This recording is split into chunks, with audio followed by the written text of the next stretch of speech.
So I've taken all this, and first I did the testing on the solderless breadboard. Then I had to miniaturize it onto this bread. So yeah, we got two circuits here.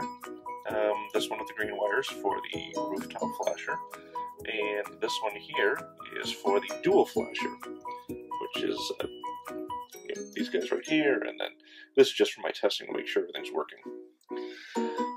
So this was a bit of a challenge. As I said, I kind of made a couple attempts. The first one, I got solder all over the place, but this is the size the board's going to be.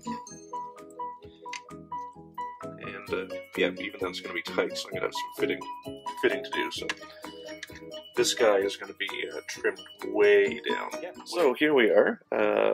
I've got everything wired into the chip right now, or chips, pardon me. It's a little bit of a rat's nest because of the tiny space. I'm going to clean that up a bit, pardon me, before I'm done. But everything fits. I got to make some accommodation just for the wiring that's coming down the pillars, which will be for the roof and roof bars and whatnot. So where should we start? Well, there's the roof flasher, the forward one, which I used the Tamiya clear or Tamiya transparents on, the yellow, red, and green, and excuse me, rather than do the sequence one, this is a whole lot easier to wire up, and I can actually show you on the rear one, which needs a bit of a renovation, but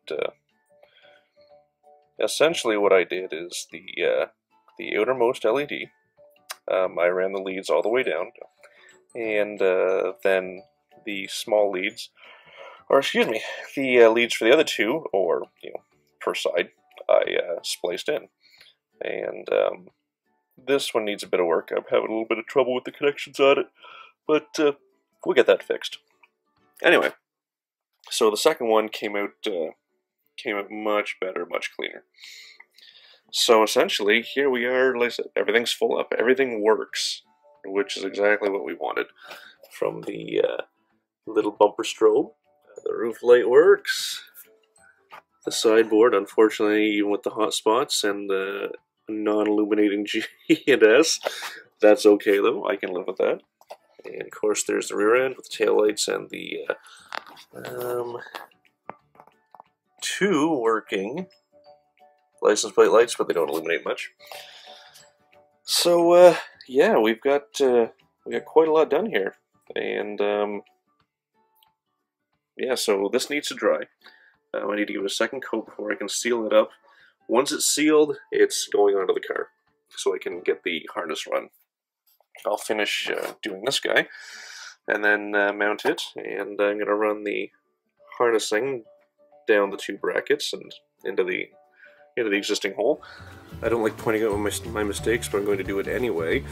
As I said, the light bar is offset by, what would you say?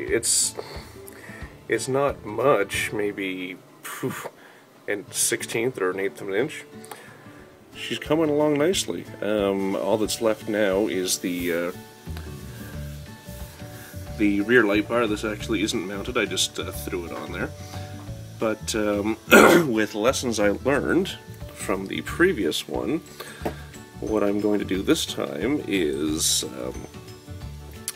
run my leads probably based on where they're located from the middle, and run one side down here and one side down here, and then run it around. But I wanted to give you a quick preview of the full-up Ecto 1.